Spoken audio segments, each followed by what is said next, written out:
Listen, you smell something? Human emotions are materializing in the form of a viscous psychoreactive plasm with explosive supernormal potential. What a discovery, a psychoreactive substance. Do you know what this equipment is used for? Boggle or Super Mario Brothers? We'll have fun! Yeah! They're still doing it. Really quite good work there. My friend, don't be a jerk. We've got no choice. Call the Ghostbusters. Super Jackpot! Welcome to Extraplasm Podcast. It's the only podcast on the internet that greets its dying freezer and all of the melted ice cream within it with the phrase, generally you don't see this kind of behavior in a major appliance. I'm your host, Jim Maritato, aka Think Maniac on the internet, and I'm excited to be back with you this week for another episode, although this week for a little less time than usual. That's right, this week's episode is the rare Extraplasm Minisode, as there's no guest, so you're stuck with me, and only me, for a quick rundown of some Ghostbusters headlines. And I have to say it's a little weird to be recording a minisode, not just because I always find it strange to put out a short format episode alone, which is why I rarely ever do this, but also because this is technically Extraplasm's second anniversary week by calendar dates. So it's now been a full 2 years of doing this show nearly every week, especially in the second year where I really didn't take much time off for most of it and stayed pretty consistent up until the last couple of months. So it feels kind of odd to now be doing something very inconsistent today. But there's a reason for that, and I'm going to tell you why in a bit of a state of the podcast update in a moment. And then we'll get into some headlines and look to return to our normal format for next week. But first, I've got to level with you and tell you that if you've noticed the podcast has had a few bi-weekly releases in the last couple of months, it's because things here are getting more challenging. As many of you who listen to the podcast regularly know, my mother was given a terminal diagnosis with ALS, better known to some people as Lou Gehrig's disease, and this means my mom is actively losing functionality of things like walking, standing independently, and even speaking. And I am 3,000 miles away and losing my ability to communicate with my mother, to advocate for her, and to care for her, and to be there for her. And at the same time, another school year began this week here. And so I'm back to job life this week with a whole host of atypical stresses from what we'll diplomatically call some challenging leadership contexts I've been placed into. And I'll let you figure out what that means yourself. And if that wasn't enough, recording a podcast is way more challenging when the naval base you live near is hosting Pacific Air Warfare Theater operations all week. And thus there are fighter jets overhead well into the evening at 10 o'clock. And then it turns out at the end of the week, there's going to be an air show featuring even more fighter jets, plus a host of World War II era aircraft reenacting dogfights and bombing runs at the county airfield adjacent to the naval base. If you've ever wondered, Jim, how did you ever get the first episode of Extraplasm put out 2 years ago in this context? It's because I literally drove out of town and interviewed Stephen Shea at his house and not here. But as you can imagine, things here are emotionally and mentally challenging for some reasons, and logistically goofy and stupid for others. And I mean, I'm not joking when I'm talking about this melted ice cream at the top of the podcast. It is 4:30 in the morning here, and I just finished dealing with the fridge. But I didn't want to let you down, and I did not want to fail at being what I call, sort of the weekly Ghostbusters podcast, but I have been feeling that I'm failing at it lately.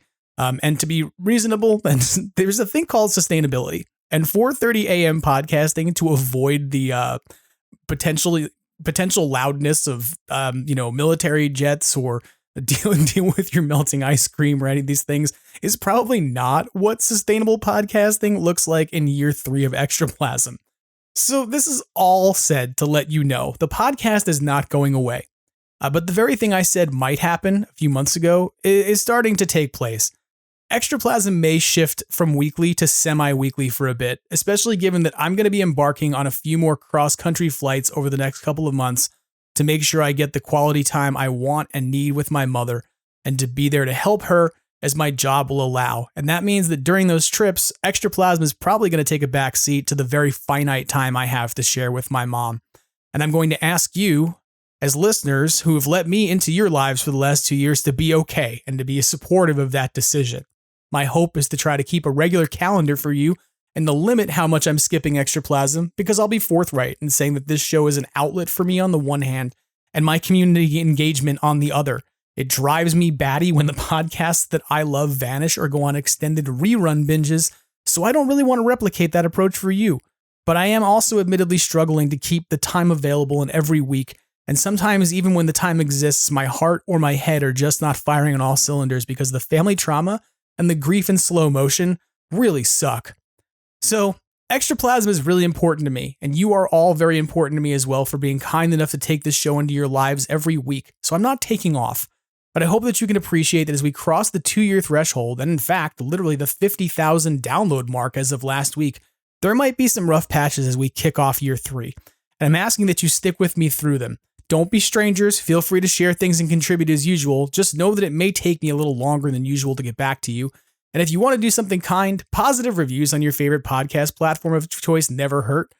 My hope is to keep bringing you quality interviews and discussions along with regular coverage of your headlines and etc. Just perhaps with a little more interruption than is ideal. And year 2 of Extraplasm was amazing. Between the premiere of Frozen Empire and the 40th anniversary in New York City, I have been spoiled with a wealth of wonderful experiences alongside fantastic people. And I want year 3 to be amazing as well. But it's inevitable the podcast has to coexist now alongside some pretty world-changing priorities. And I hope you'll continue to enjoy the ride with me in year 3 despite the uncertainties ahead.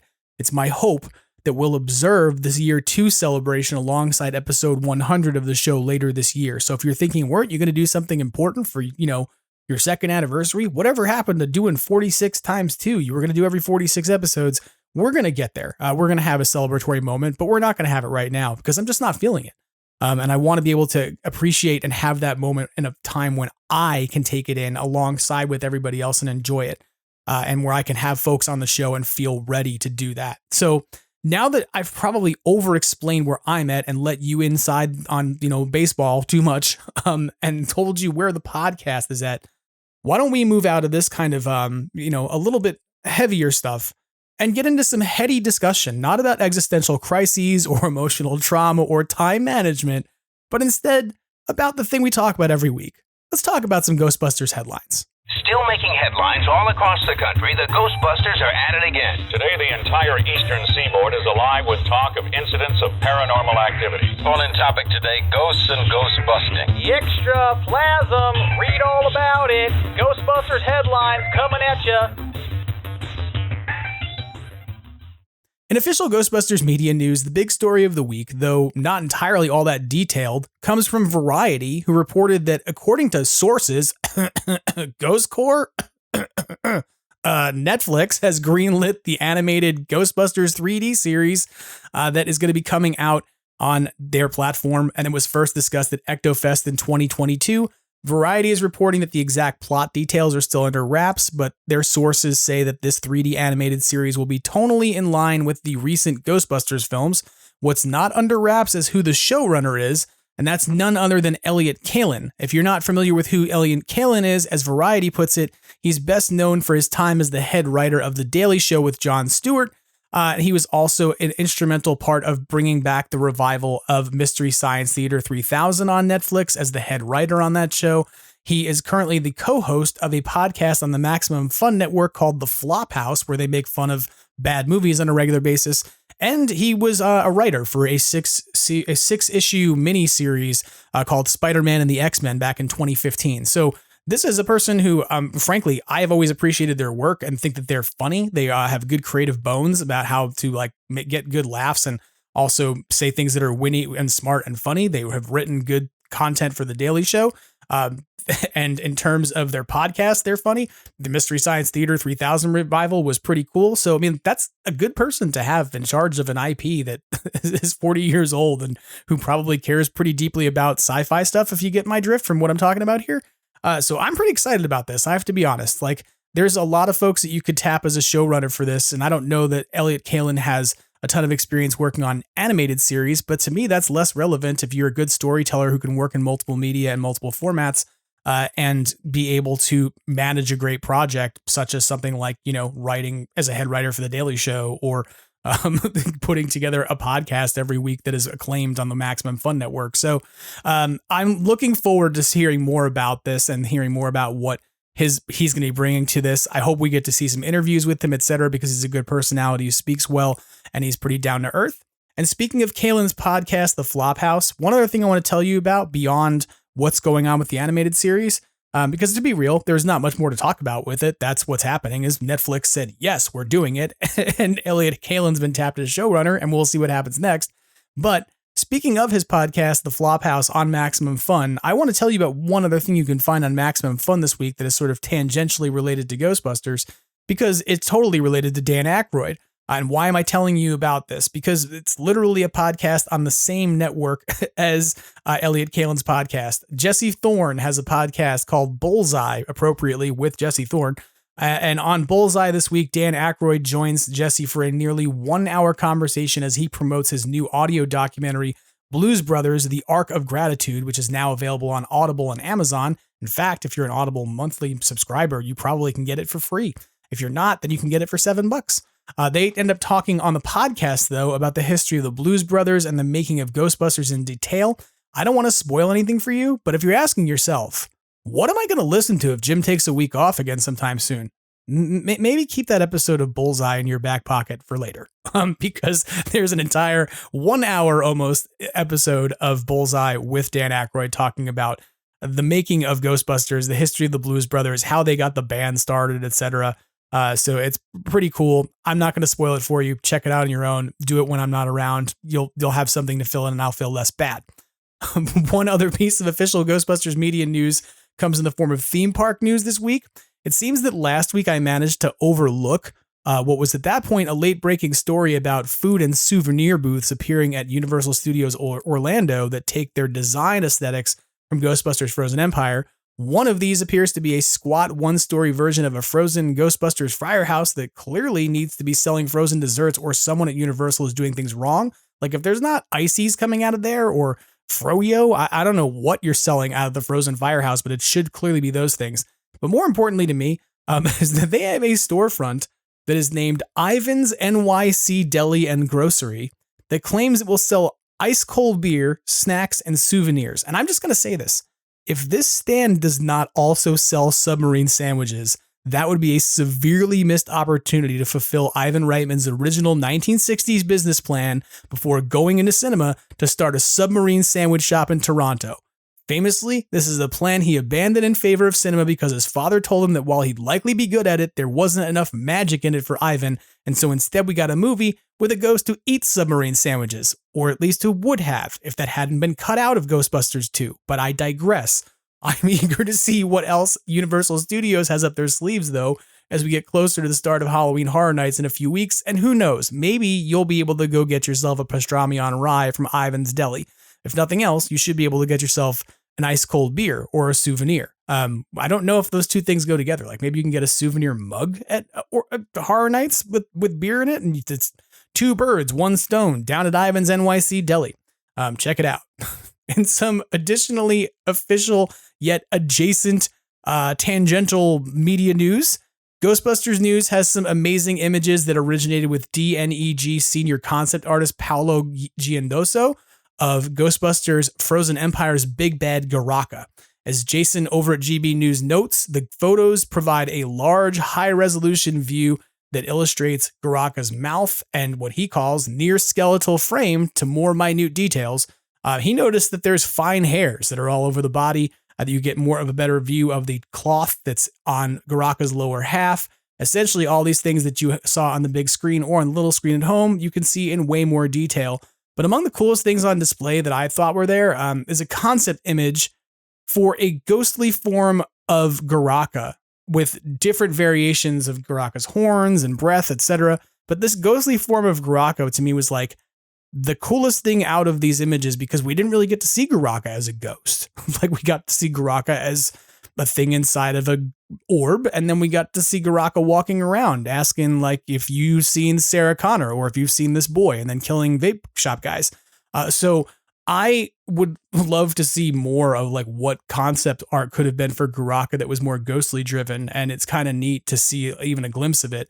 And again, like some of the other things that are in there, like I said, are like these different takes on Garaka's horns and breath, some different types of effects that they could have used to illustrate the Fire Master's abilities. So if you want to see what these, easily, you could go and try and dig them up out of Paolo Giandoso's like ArtStation page, which I don't even know where to find that. Apparently you could Google ArtStation probably, but if you want to check them out easily, head over to Ghostbusters News and take a look because Jason's got everything there. And if you don't enjoy that piece of concept art enough, if like that's not enough for you, One more piece of tangentially sort of kind of officially related media news, which is I'm going to make that a category soon, comes from the world of video games, where IllFonic and Ghostbusters Spirits Unleashed artist Jay Doherty has revealed his concept art for that game's version of Cinematic Slimer, essentially the new version of Slimer they made for their most recent DLC that resembles the onion head design of Slimer from the 1984 film that, of course, Steve Johnson, who was on the show last week, talked about, or rather made, rather not just talked about it. That would be weird. Wouldn't it be weird if Steve Johnson just talked about a thing and he didn't admit he sculpted it? That would be bizarre. Anyway, Ghostbusters News has images of this. They're probably the easiest way to track down what this looks like without tracking down a social media post from IllFonic or elsewhere. But it's kind of neat to see this, kind of like the way that they took this character that exists as an actual physical sculpture in 1984 and then gets recreated for Frozen Empire and then becomes a digital asset that exists inside of a video game, but is not the same digital asset that it was particularly being used by somebody like Hasbro, etc. It's an original sculpt based off of what exists from the original movie. So it's kind of neat, and Doherty does a great job on this. Jay Doherty's work is fantastic. While you're over there at Ghostbusters News, if you want to take a look at these images without tracking down a social media post, if you look at the bottom of the article Jason has, he also has the concept artwork from Jason Doherty that he had for Sam Hain from last year's DLC as well. They're literally on the same page and they're just as cool. So again, there's not a ton of like hard media news going on, but there's some concept art out there you can take a look at this week. There's some things about Frozen Empire related stuff going on at Universal. Are we hearing about a new movie yet? No, but I am excited that we got to hear just a little bit of a glimpse about animated stuff, that we actually know there's going to be a show coming, and it's no longer just an idea that might happen that somebody talked about during a PowerPoint presentation at EctoFest, but is instead something that Netflix is like, yep, we're doing this and we're signing off on it, and we want variety to know. So stay tuned for more news on that, because I'm hoping we'll start to get it over the next few months, especially as we get closer to Halloween and the end of the year, etc. Moving out of media discussion then, and sort of like the tangential media stuff that's been attached to it this week, let's talk about some Ghostbusters merch news. And for me, the biggest and potentially most exciting and ridiculous news from merchandise land since last episode is that those crazy cats over at HalloweenCostumes.com are making an inflatable Ghostbusters firehouse decoration with openable front panel flaps so you can walk inside of it. That's crazy. I want to camp in it. It's currently priced at $349.99 on HalloweenCostumes.com with a suggested arrival date of 2 days before Halloween, which seems like cutting it close. This thing appears to be big. How big, though, is kind of yet to be seen, as the Halloween Costumes item page for this particular product is currently showing images but not written details. However, when you consider that they sell their 15-foot tall Stay Puft for $300, and this is expected to be $349, I think it's reasonable to assume that this thing's going to have some significant square footage. So much that I, again, want to camp in it. Maybe just sleep overnight in my backyard in it, if not take it camping somewhere else so I don't get eaten by mountain lions inside of my firehouse. And then there's a weird news report in the LA Times about how I went to Malibu and got consumed by a lion inside of my firehouse, and it wasn't one of the ones from the library. So again, backyard camping, not trail camping, but I'm going to do it. I really swear. If you want to see what this thing looks like and the insanity that I'm considering engaging in, head over to Ghostbusters News and check out the product images. You can go over to the product page there as well through the link on Jason's coverage. But again, there's nothing there yet. There's nothing to order yet. The pre-order is not there yet. But if you want to be able to access it easily, bookmark it. I know that's a thing maybe people still do in the year 2024. Remember bookmarks? Remember Netscape? Remember old web browser technology? I don't even know why we're bringing this up, but it seems kind of interesting for the moment. Go bookmark that page. That's not all Halloween costumes revealed in the last week, and you can go bookmark these things too if you want to. Adult and kid-sized Frozen Empire themed costume items were also made available for sale this past week, and that includes the engineering suit that they have put out, as well as budget-priced red parkas. These are available now, with the suits coming in at $59.99 and $39.99 respectively for adults and kids, and the parkas running between $39.99 and $29.99 for adults and kids. I'm going to say here that these parkas are probably the neater thing out of what's being offered here, because if you didn't want to spend hundreds of dollars on a parka to wear once for Halloween, then you don't need to. You can pick up a relatively cheap one that does the job. That being said, The engineering costume that is coming from HalloweenCostumes.com is something that I'm entirely confused by because it has a series of plastic zippers on it, which appear to not be non-functional. Like, they appears to have open pockets, like for the zipper pockets on the chest of the uniform that don't actually have zipper pulls to be able to close them, which is very strange. So I'm really not sure what to make of that. I'm not really sure it's the best version of a Ghostbusters flight suit at this point, having looked at what it is, but I don't know. Somebody could maybe send me one and I could check it out, but I'm not probably going to go buy one just to figure it out. But if anyone Halloween Costumes wants me to take a look and answer that question, feel free to knock yourself out and send me one.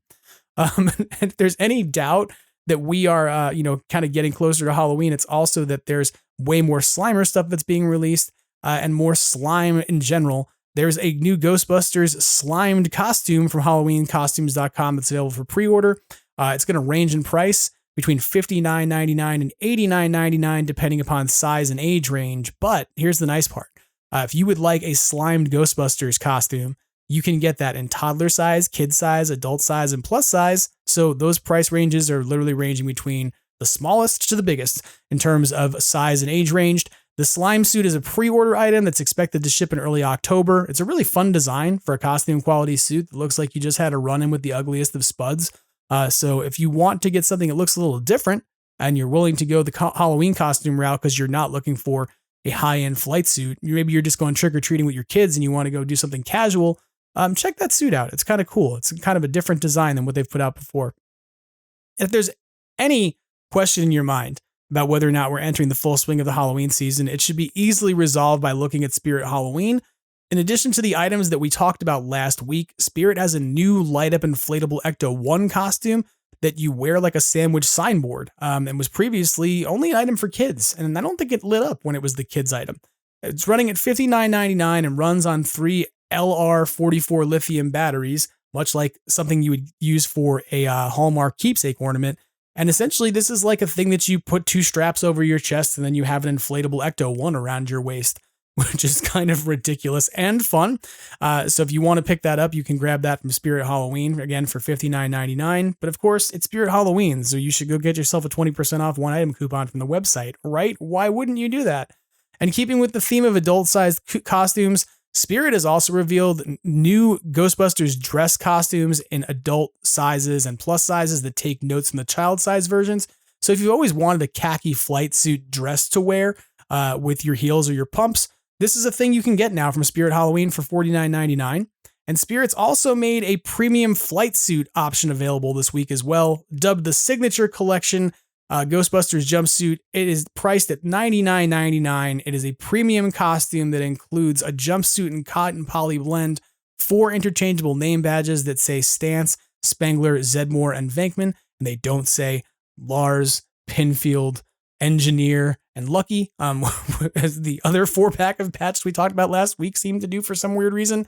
That includes elbow pads and includes gloves and a belt, which is something that most Ghostbusters costumes don't include, especially the elbow pads. Everybody runs around chasing down, either something to die or they just get smart and buy GB fans elbow pads because they're the best.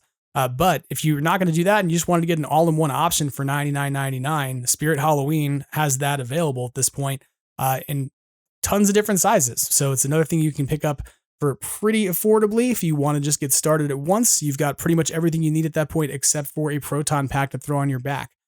So definitely something I would check out if you're trying to get somebody on board who's like new to this whole flight suiting thing, or maybe if you just want to figure out whether or not this is for you and you want an entry-level flight suit, this might be an option to check out. Let's talk about some unofficial merch news for a couple moments. The most exciting thing in unofficial merch news by far, I think, for Jason Fitzsimmons over at Ghostbusters News this week is the Magnoli Tobin Spirit Guide. Magnoli Props and Magnoli Clothiers has put together a Tobin Spirit Guide that is 500 freaking pages of actual content in it. Images, drawings of things, full page descriptions and articles, that over 400 articles about different spirits and cryptozoological stuff. It's amazing. It is, without question, the best version of Tobin's Spirit Guide that I think has ever been produced. It takes its design aesthetics from Afterlife and from Ghostbusters Spirits Unleashed, and comes in a like professionally bound black leather book that you can also get aged if you'd like to, sort of, or weathered to look more like it's older. And there's even an option to spend a little more money to add in the binding charm that is used to capture Sam Hain within Ghostbusters Spirits Unleashed. Magnolia has like knocked this out of the park. And I'm going to tell you point blank, if you want to see this thing, go watch the 12.5-minute video that Jason Fitzsimmons made about this Tobin Spirit Guide on YouTube, where he reviews the crap out of it. And it's something that he really enjoyed and dug. We talked about it in DMs after he did his review, and he's really a big fan of this thing. And I can't blame him. With 400 different articles, over 35 full-page illustrations, 100 smaller drawings, it's professionally made in a black leather cover that is embossed with the different graphics and designs we've seen from both the movie and the video game. It's got gold foil lettering. It's really amazing. And it measures in at like 10 inches by 7 inches by 2 inches thick. So this is like an actual physical book. There have been other lousier versions of Tobin Spirit Guide in the past. No disrespect to things that have been produced by folks who wrote comic books for IDW that were put inside of loot crates. That's a fun book, but it's nowhere near as complex as this. And there's like weird books on Amazon that are like self-published that people are like, I wrote Tobin Spirit Guide, watch me put it out. This is so much cooler than all of that. The one thing I would say about this that's a challenge for some folks, or maybe, is the price. At $275, this is a pretty big thing to sort of spend money on to put in your collection, but it's pretty damn unique and pretty awesome. And to be honest, I don't think you're ever going to see a Tobin Spirit Guide that is so comprehensive and so detailed come out in an official capacity. So if you haven't seen this already, again, you can go check it out over at Magnolia Props or Magnolia Clothiers, but you should definitely go over to Ghostbusters News. Check out Jason's review of this because he does a great job of flipping through it and showing what's on offer here. And you can pre-order it after you take a look at his video to get a better idea of what's on offer. I also want to remind you that the Phantasm Shop Gum Goblin is available right now, and the orders for that will close this weekend. This is an amazing and incredibly detailed sculpt that kind of takes inspiration from a particular toy line that many of us grew up with and loved, but creates a new original sculpt alongside characters that you may have appreciated in your youth, or maybe even during some sort of classically Kenner release of things recently in the past 5 to 6 years. I digress. You can figure out what that means on your own, but you should go check out the Gum Goblin. Jason has a great review of this over at Ghostbusters News. I was hoping to have one done by this point, but you heard me tell you everything that's going wrong at the beginning of this episode when I overshared. So hopefully I will have something up on YouTube maybe today, tomorrow, so folks can take a look at this from my end. But Jason did a great job of reviewing it, so I want to tell you to go take a look at it over there for sure, because he's got really great close-up images and video of this. And one of the things that he talked about, in passing when we engaged, that this was like probably the most professional sculpt that we've seen Phantasm do. And I want to echo his comments on that this thing is really well made. While I haven't had an opportunity to show it off to you all on YouTube and talk about it and gush about how much I love the things that Tony and Brendan make, this is a really unique and cool thing that's in the same kind of size and scale as some of their other statues I've grown to really enjoy, like their Vigo head that I was really surprised by when I first got it. So $75, really cool. Go over to phantasmshop.com to check it out. And remember, the orders will close for this coming weekend. So if you don't act, you will miss out on it. Speaking of other fan-produced things that you can grab, I'm not even sure I can call these fan-produced because these people are not necessarily fans. They're people who actually made Ghostbusters stuff. Steve Johnson was on the show last week, and you may recall that I talked about the busts that he has available over at tcutoys.com. He has a Slimer statue that lights up and glows, as well as a bust of the library ghost that he's got available in purple, colorway that glows. These are still available over at tcutoys.com. They are really unique. They are something that Steve made from scratch, and the molds are his, etc. So if you would like to get a unique piece that is essentially signed and made by the person who made Slimer and all the other ghosts that you love from the original Ghostbusters movie in 1984, go over to tcutoys.com and take a look at what Steve Johnson has available on offer. And thanks again to Steve for coming on the show last week and providing one of the most fun interviews that I've had on the show. I've had a lot of positive feedback from many of you out there talking about that interview over the last week, and it was really nice to hear, especially given how challenging things have been lately. So help me thank Steve for coming on the show by going and buying his stuff, and then maybe he'll come back and help to sell more stuff on the show, and there'll be a cycle that repeats itself, but it will all be winners because we'll get more cool stories from Steve. You'll buy more cool stuff from Steve, so you'll get more cool stuff, and Steve will get more money, so he'll get more cool stuff. Everybody wins. It's a great idea. Go buy stuff from Steve Johnson. It's a great idea. Don't forget it.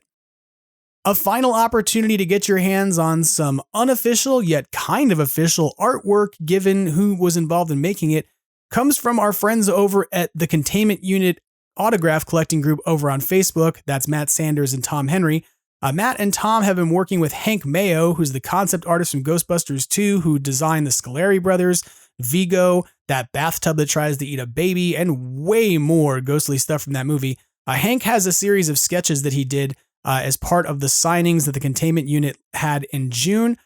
Originally, those were expected to be what I just said, sketches, something that you would expect with one pen on something small. Instead, they turned into the amazing pieces of art that Hank put together in multiple colors with multiple different sets of shading and whatnot, and they're outstanding. They are about 8 by 10 in size.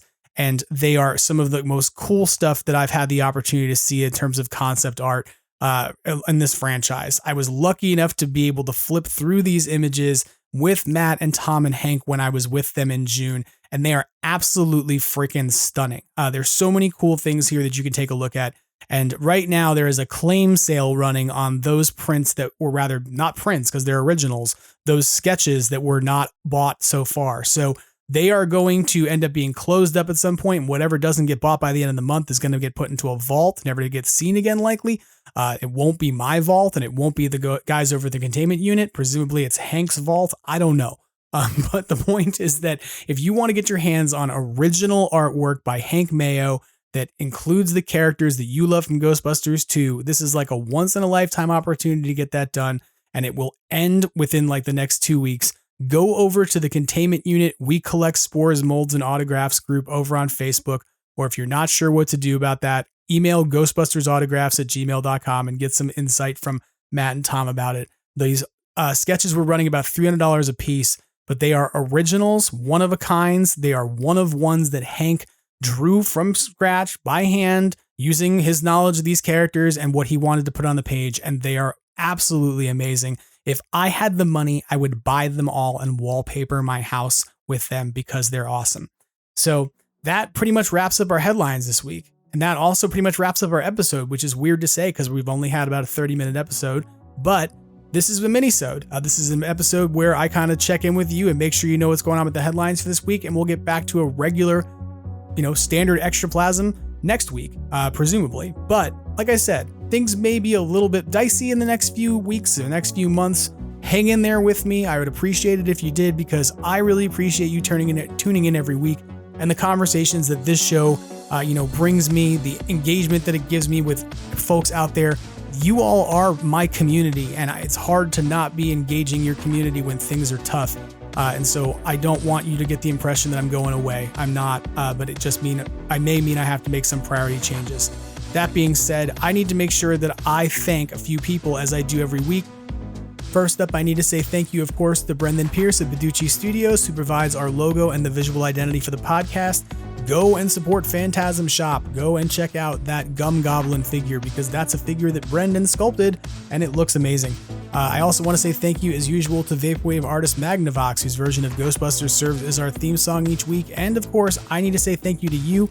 It's been 2 years of doing this podcast, and as much as this week I may sound a little bit down in the dumps and like I'm trying to make sure that I get a podcast out to stay regular, I really love doing this show, and I really love being able to engage you about Ghostbusters and all the things that we love together. The charity work people do out there is one of those things that just really lights my candle and makes me excited, and I really appreciate how much this podcast has opened doors for me and conversations with people and really created some great friendships. Please don't be strangers, even though things are hard right now. If you want to reach out to me, you can reach me at Extraplasm on Instagram, on X, extraplasompodcast@gmail.com, or of course, Extraplasm Podcast on Facebook or over on YouTube.